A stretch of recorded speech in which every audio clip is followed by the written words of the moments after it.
Welcome back, everybody. Still downrange in Kuwait. Got another couple of months here, but got another project I'm gonna work on while I'm here. Got me another up armor hat. Got a black one this time to see if we can put some artwork on it. Don't know how it's gonna turn out, but I got limited supplies, so went and got some white out to lay down a base. Just see how this is going to turn out. Also got some Sharpies on hand I picked up out of the APs too. So I'm going to see how many colors I use. I might just use black and white, maybe with a little bit of color, I don't know, but we'll see. So make sure you hit subscribe and like. Let's get started.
everyone. Thanks for watching.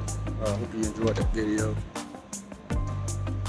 Like I say, I was just experimenting with the material I had, with just the whiteout and the markers while I'm here downrange in Kuwait. But I like the way it came out. Wish I had some more colors to work with, but that's all I had to work with. But I think it came out pretty nice. So I got some more videos I'm gonna try to upload. I got some of them done. I just gotta edit them. So stay tuned, and I'll see you next time.